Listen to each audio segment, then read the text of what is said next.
Welcome to SPI's presentation on MIPS Year 2 2018 overview. This presentation will highlight the changes from Year 1 to Year 2, covering eligibility, performance periods, data submission options, adjustments in your payment, as well as looking at the 4 MIPS performance categories.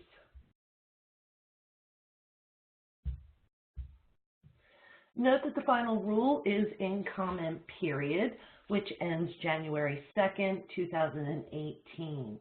If you would like to submit your comments, you can do so either electronically, through regular mail, express or overnight mail, as well as hand deliver. Note that CMS will not accept any fax transmissions. If you do submit a comment, please use reference code CMS 5522FC.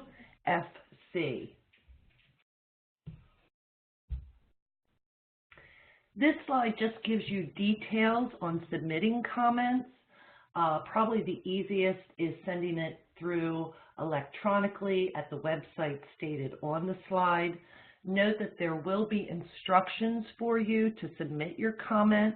Again, you want to make sure that you select the correct file code. Now let's dive in to see who's eligible in Year 2. There has been no change to the type of clinicians who are eligible to participate in 2018. We still have physicians, physician assistants, nurse practitioners, clinical nurse specialists, certified registered nurse anesthetists. To define physicians, this includes MDs, DOs, dental surgeons, dentists, podiatrists, optometrists, and chiropractors. Continuing with eligibility, there has been a significant change in what you bill in allowed charges, as well as the number of patients that you do see. So for the list of clinicians that I just mentioned, in Year 2, you also have to be billing more than $90,000 a year in Medicare Part B allowed charges and providing care for more than 200 Medicare patients a year in order to be MIPS eligible. We have the same exemptions from MIPS in the second year as we do our first year. But please note that the definition of the low volume threshold has changed. Again, this is Medicare Part B allowed charges less than or equal to $90,000, or you provide care for 200 or fewer Medicare patients in 1 year. If you fall within this new definition of the low volume threshold, you will not be subject to MIPS. For those who are participating for the first time in 2018, you too would be excused from MIPS for that year. And for those receiving bonus payments through their participation in eligible APMs would also not be subject to MIPS. Note that those who are exempt from MIPS can still voluntarily report MIPS data.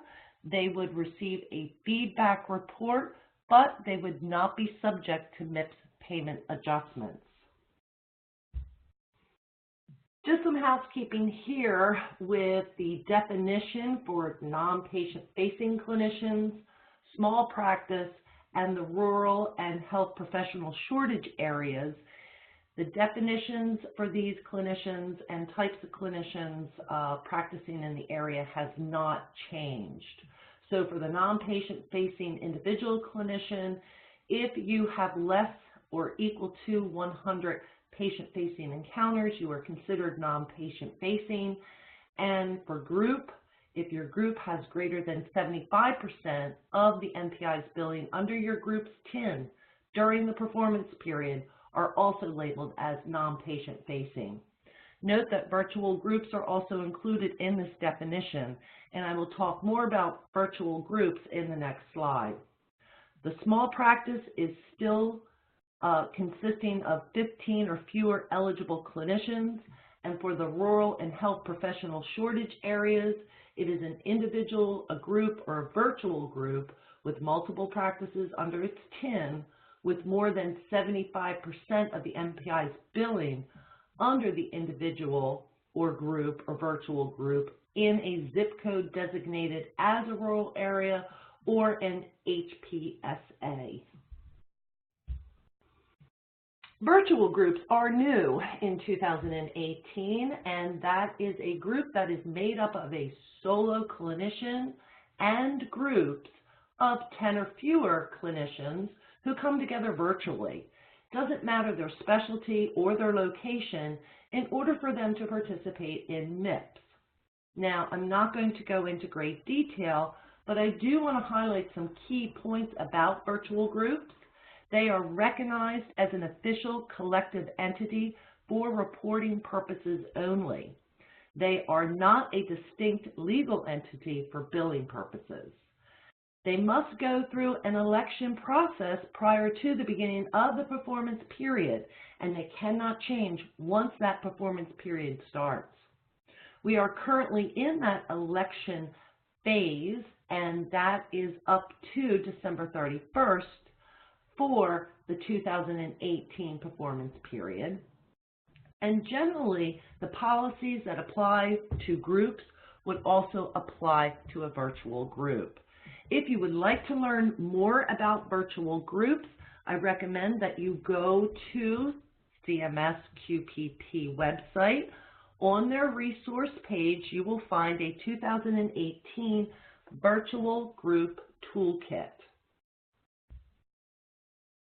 Moving on to the various reporting options, there has been no change from year 1 to year 2. You can still report as an individual, and you will be identified by your MPI and TIN, or you can report as a group, as long as there's 2 or more clinicians whose MPI has been reassigned their billing rights to a single TIN.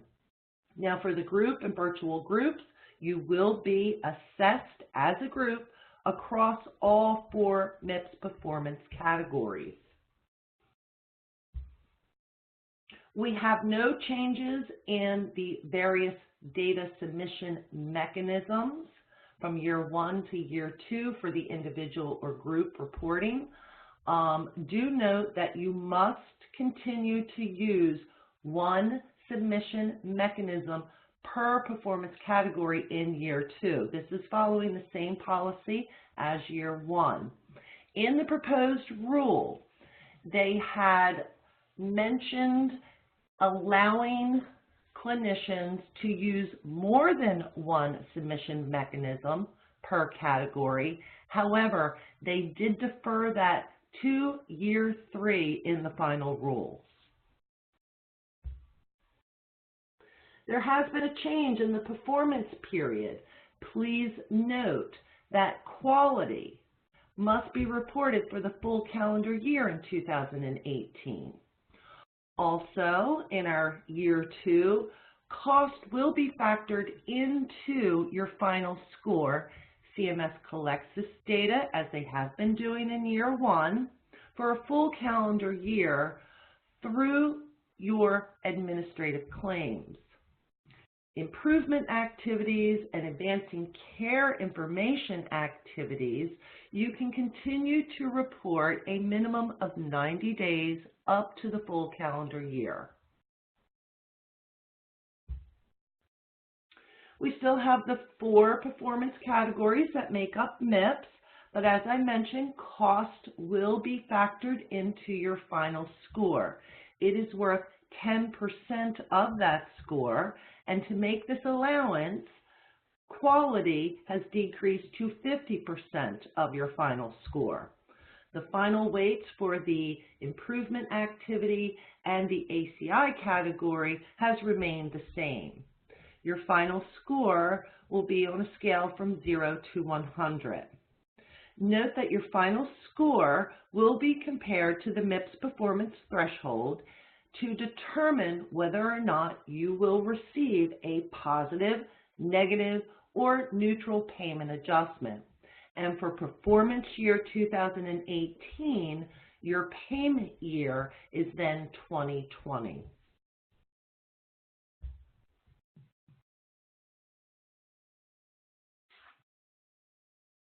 There are additional bonuses in the second year to help maximize your score.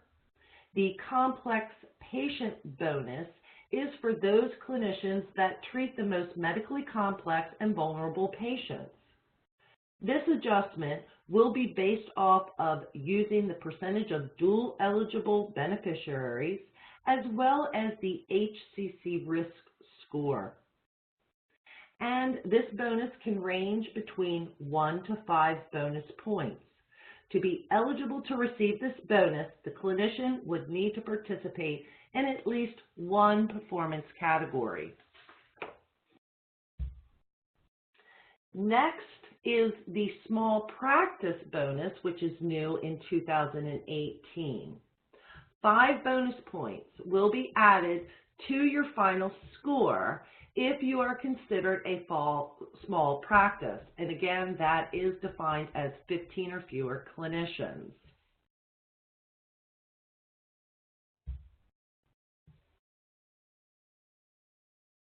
There is an increase in the overall MIPS performance threshold as well as payment adjustments. Note how from year 1, the threshold has been set at 3 points. For year 2, it has moved up to 15 points. However, for the exceptional performer threshold, that remains the same at 70 points. Your payment adjustment, of course, is increasing to 5% for payment year 2020.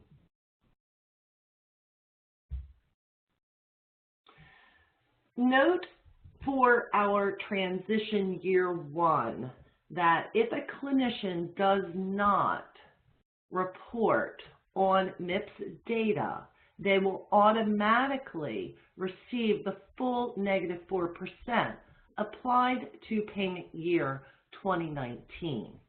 However, for performance year 2, if you perform under or your final score is under 15 points, then it's on a linear scale up to the -5% payment adjustment.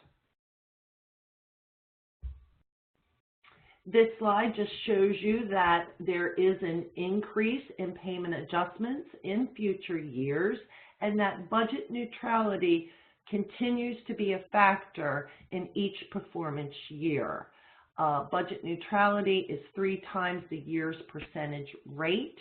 Again, this is where money that was not paid out to the clinicians receiving a negative payment adjustment, that money is then redistributed to those receiving a positive payment adjustment, allowing the budget to stay neutral.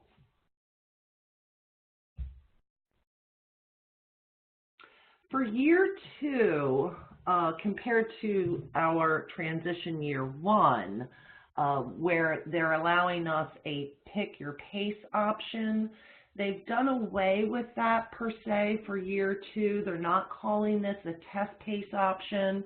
However, they have identified 4 distinct ways in order for you to achieve at least a 15-point final score. In doing so, you would not get hit with any payment adjustments, negative payment adjustments. You should break even and therefore receive a neutral payment adjustment. These options are: 1, that you report all required improvement activities. The second way would be if you meet all the base score measures in the ACI category, along with 1 quality measure that has met data completeness. The third option is if you meet all the base score measures in the ACI category and you complete 1 medium-weighted improvement activity. And the fourth option is if you report on 6 quality measures that have met data completeness. Again, these 4 options,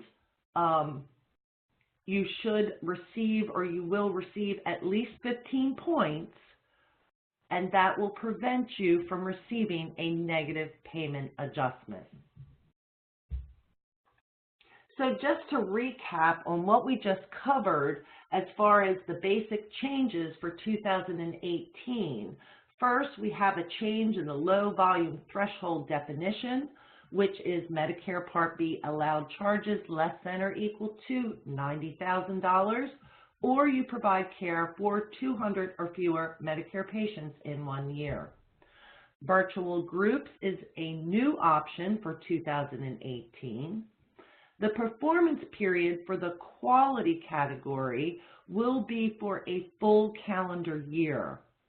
The cost category is now going to be calculated into your final score, and it is worth 10% of that score. Making for that allowance, the quality category is decreasing to 50% towards your final score. There are new bonus points, the complex patient care and small practice points to help maximize your score, and the MIPS overall threshold has increased to 15 points.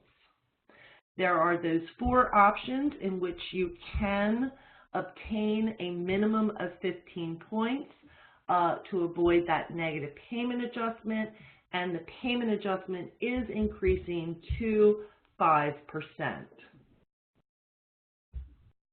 Next, moving on to the performance categories and their requirements for 2018. I'd like to start with quality.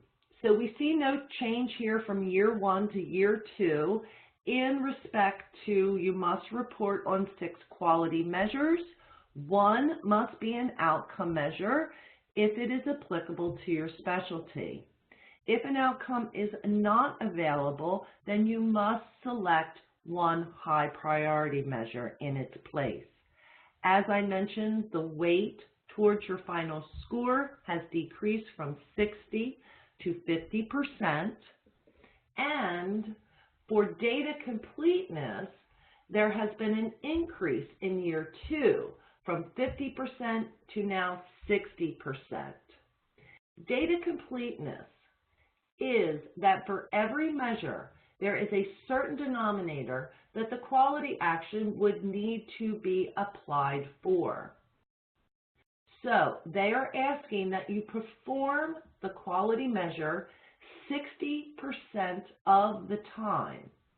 Data completeness deals with the overall rate of how often the quality action or exclusion, depending upon the makeup of the measure, of how often that would need to occur.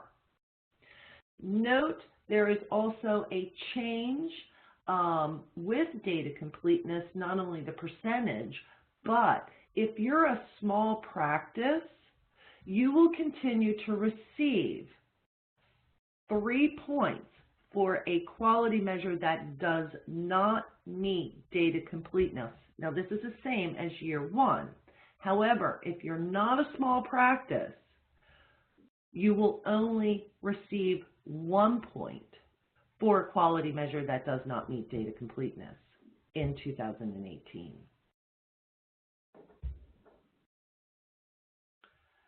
Scoring on quality measures.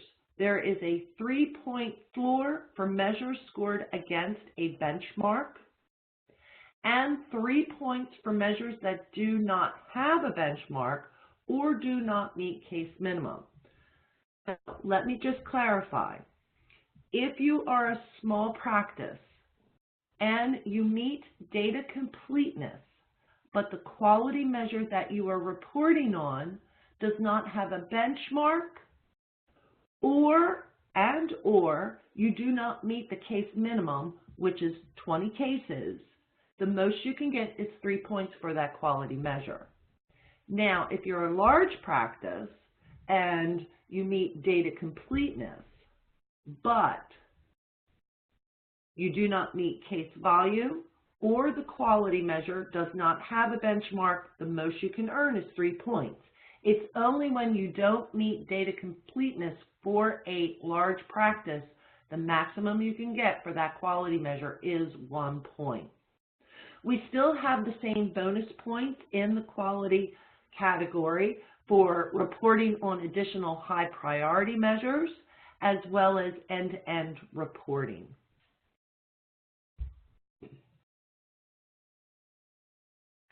Most quality measures will be scored if you meet data completeness, case volume is met, and a benchmark is set for the quality measure.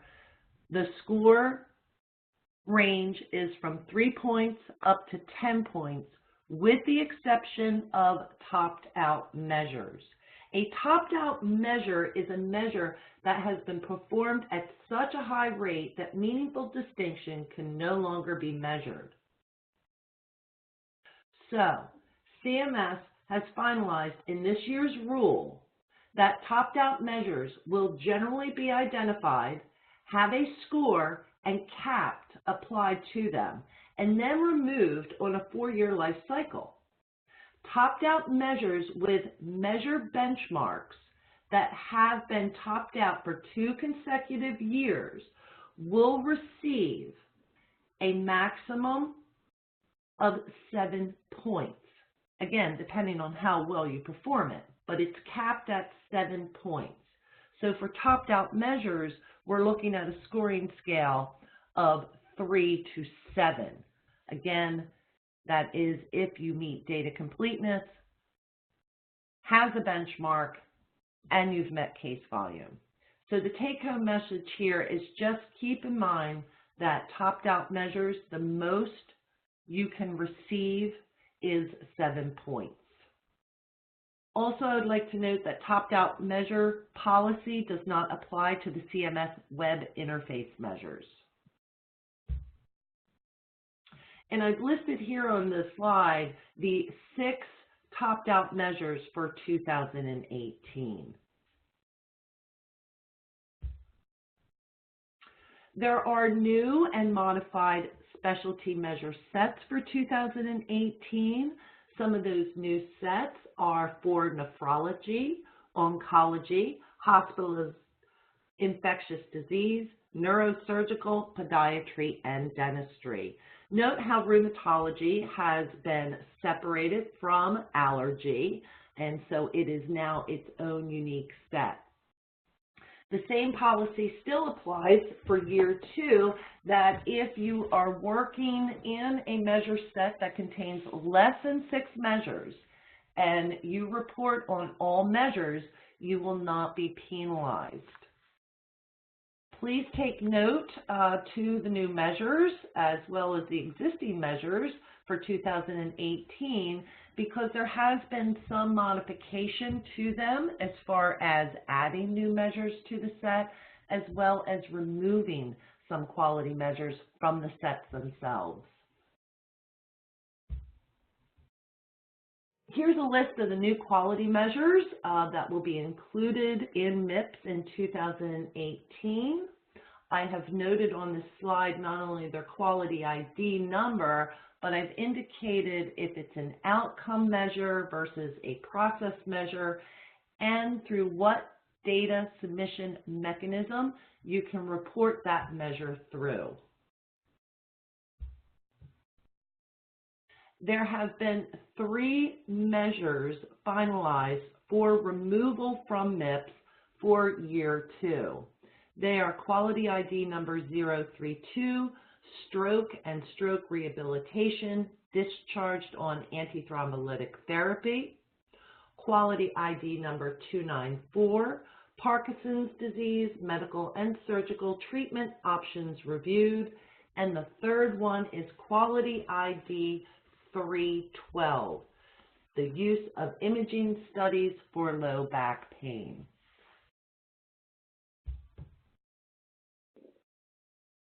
Here are cross-cutting measures for 2018. Now, a cross-cutting measure cuts across all specialties. These, hence the name, These are broadly applicable to all specialties.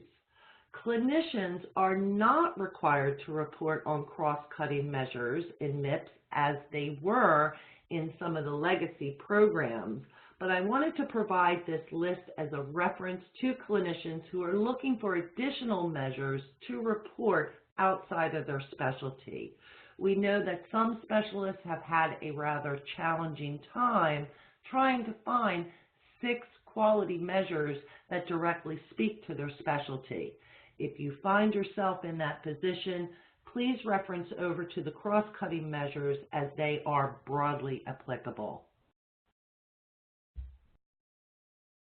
So before we move into the next performance category, which is cost, just want to remind everybody moving into 2018, if you are reporting on quality measures for year 1, please double check these measures for 2018. Make sure that there's been no change to the quality measure itself as far as any data element changes. Also, I've listed the 3 that are being removed. Make sure that that is not a measure that you were reporting on this year because it's not going to be available next year. Double check those measure sets. See if there's any new measures that have been added to the set itself. Moving on to our cost performance category, as I mentioned, it is now going to be factored into your final score, and it carries a weight of 10%.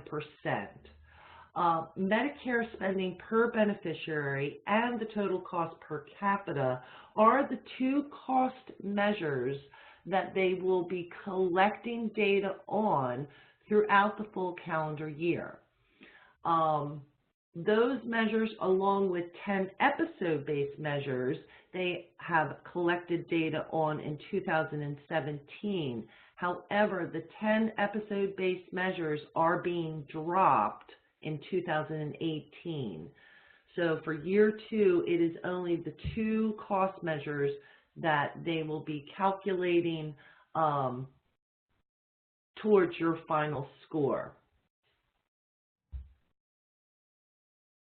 Some additional reporting and scoring facts on those cost measures. The performance is compared against the performance of other MIPS eligible clinicians and groups during the performance period. So a benchmark is not based on a previous year. You don't have to submit any additional information. CMS collects this data through your administrative claims. Also, the performance category score is the average of the 2 measures, and again, that's the Medicare spending per beneficiary and the total per capita cost. If only one of those measures can be scored, it will serve as your performance category score. New to 2018 is improvement in quality and cost. Now for quality, they are going to look at any improvement on a category level. This will allow clinicians flexibility to choose different measures in the second year. And again, if you show significant improvement, you can earn up to 10 percentage points towards the quality performance category. Now for cost, they are looking for significant changes or improvement at the measure level. And there you can earn up to 1 percentage point in the cost performance category. Moving on to our 3rd performance category, which is the improvement activities. No change in this performance category at all from year 1 to year 2. It is still worth 15% of your final score. Activities are weighted as high or medium, and clinicians are required to report the same number of activities, and the goal is to achieve a total of 40 points. That will earn you the full 15% towards your final score. Small practices, you do not need to report on more than 2 activities to receive the full 40 points.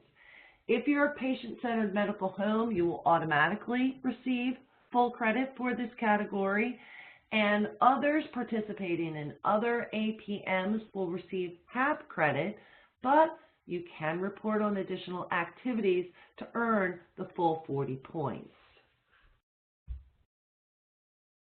Note that CMS is finalizing some additional activities and changes to the existing activities. So there again, you want to review the improvement activities, check out the new ones that will be available in year 2, and just double check on the ones that you are considering, if you want to follow through from year 1 to year 2, that there hasn't been any change to it. For scoring, there are those bonus points on certain activities that will be applied to your ACI category. And do note, for group reporting, only one MIPS eligible clinician within the 10 must perform the improvement activity in order for you to receive credit. When you go to a test, it is a simple yes to the activities that you have performed within the performance year.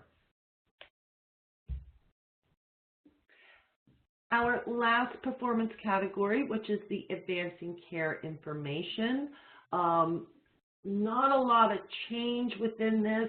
For the most part, it is still promoting patient engagement and the electronic exchange of information using certified technology. It is still worth 25% of your final score.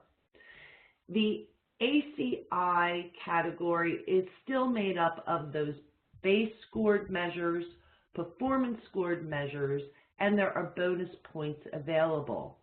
You must meet the base scored measures in order to receive points under the performance scored measures or receive bonus points. We still have the 5% bonus point for reporting on additional registries, or reporting through additional registries that are not reported under the performance score. And there is a 10% bonus for the improvement activities that you will get credit for this performance category. There will be 2 sets available to choose from, and it is based on your EHR edition. So you can either choose measures from the 2014 or 2015 cert, or you can actually use a combination. If you only use the 2015 measures, then you will receive a 10% bonus, and that is new for 2018. There have been some additions to the exceptions for this performance category. CMS will automatically reweight your ACI category to 0 and reallocate that 25% towards your quality category if you are a hospital-based clinician, non-patient facing clinician, a nurse practitioner, physician assistant, clinical nurse specialist, and or a certified registered nurse anesthetist. Also new, and it is retroactive to this year as well, they are adding into that list of clinicians the ambulatory surgical centered base clinician. So if that list of clinicians does not report any ACI data, CMS will automatically reweight this category to 0 for you and reallocate the 25% towards your quality category. Note that for 2018, they revised the definition to also include off-campus outpatient hospital, place of service code 19 to the hospital-based. Now, you can apply to have your ACI category related to 0 for the same hardships such as insufficient internet connectivity, extreme or uncontrolled circumstances, and the third one is the lack of control over your certification. But note some of the new ones that are available. One is that if you are a clinician in a small practice, again, you would have to apply for this hardship in order to have the ACI related. Also, what is new, and it is retroactive for year 1 as well, is if your EHR has become decertified. They have changed the deadline for the application to the end of the year. That is not only for 2018, but is also for year 1 as well. STI is continuing their MIPS assistance program. If you would like to learn more about the program, you can go to our website under our resource page, click on the Quality Payment Program tab and select MIPS. If you select or click on Enroll in the MIPS Assistance Program, there you will find details of what services are available through the MIPS Assistance Program and the cost.